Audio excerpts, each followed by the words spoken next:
When you're young and ambitious, you get very hungry, and hunger, in golf, is usually just a couple of misses away from turning into anger. But golf is the kind of sport where you can lose focus, falter, and fail, and still come back to win big. Jon Rahm was the top-ranked amateur in the world, and was already competing with the pros as a schoolboy. He was a young chap to whom much had been given in the way of raw golfing talent, and a lot was expected of him. These days, he looks to have left his unfaltering on-course performances and temper tantrums in his past, except for a recent mic clubbing at the 2021 PGA Championship. But how did Rahmbo finally find his gun? How did Jon Rahm get back to playing his best game? This is the story of Jon Rahm's rise and fall and ongoing redemption. Keep watching to know all about his family, endorsements, lifestyle, and earnings. Jon Rahm was born on November 10, 1994, in Barrica, a town in Spain's Biscay province, a territory of the Basque Country, with its capital in Bilbao. This was the cradle of Jon's romance with golf. His father, Idorta, who introduced the family to golf, had caught the green bug after watching the Ryder Cup of 1997 in Valderrama. And although it was just him and his wife Angela at first, Jon was later consumed by the golf infection.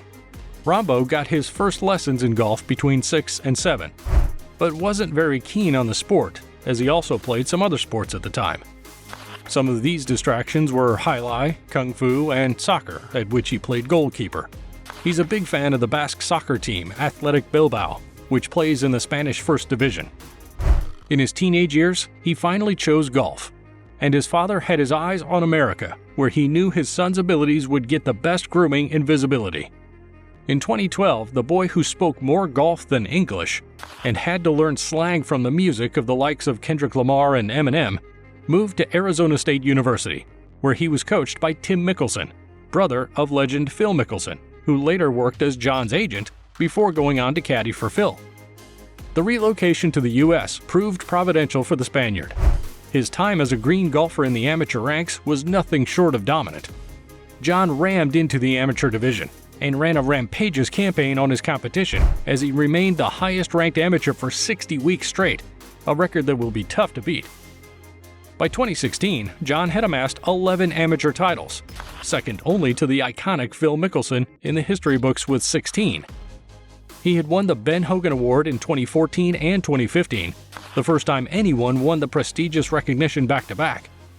He was also the 4-time NCAA All-American who won the Jack Nicklaus National Player of the Year Award as the best collegiate golfer in the U.S. in 2016. And yes, he'd already begun his foray into the game of the big boys by this time.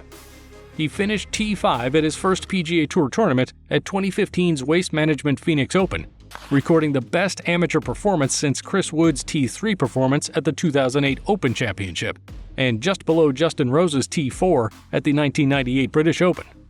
He continued his stellar introduction into the golf arena on the 2016 PGA Tour, with a T23 in the US Open, T2 at the RBC Canadian Open, and a T3 finish at Quicken Loans, which marked his first pro start.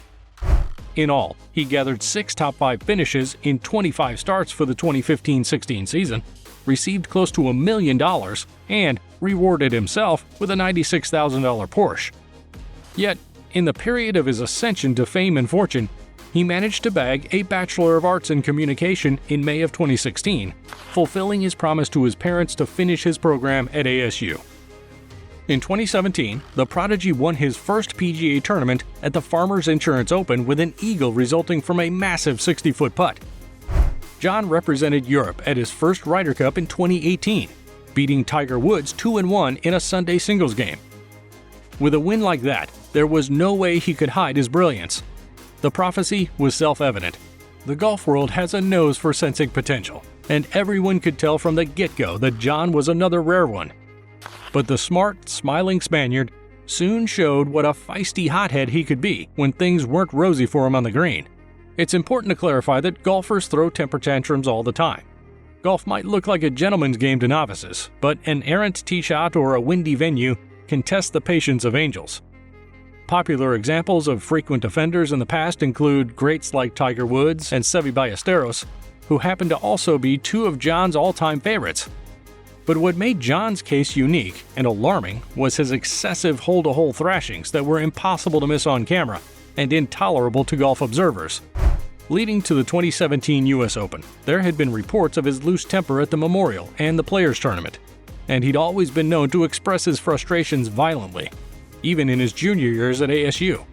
But it was at the major at Erin Hills that things seemed to come to a head. Scenes of him slamming and kicking his wedge and throwing his putter hard on the ground before punching the sign on the 15th tee while cursing indiscriminately were shunned by golf fans all over, who expected him to act professional and not his age. After the round at Erin Hills, Jon defended his actions by comparing himself to a shaken Coca-Cola bottle and saying the rage was helpful to him and he was helpless against it. Well, he did rage his way to number 2 in the official Golf World Rankings in 2018, after a runner-up display at the Century Tournament of Champions, becoming the 4th youngest player to crack golf's elite top 3 behind Tiger Woods, Jordan Spieth, and Rory McIlroy. He was also the 2nd fastest to get into the top 5 after 61 weeks as a pro behind Tiger, who did it in 33 weeks. The revelation of his thin temper meant he had more to work on than his swing if he wanted a shot at his major goals after finishing T4 at 2018's Masters, 4th place at 2018's PGA Championship, and a hard-fought T3 at the 2019 US Open. In an interview with Golf Digest, Jon admitted his outbursts were due to his immaturity, which caused him to project his anger wrongly. He began working with mental coach Joseba del Carmen, a golf instructor and former bomb disposal expert, who helped him reshape his view of his relationship with golf, and probably defused a couple of F-bombs along the way. When asked if he was a technical player, Jon remarked that he was more of a feel player, who only goes for a shot he feels, and that was why he only spent a few weeks seeing his local coach Eduardo Celis in Spain, although he digressed to say he'd learned a lot about technique from watching hours of his hero and fellow Spaniard Seve Ballesteros on YouTube, a period that he said drove his girlfriend Kelly crazy.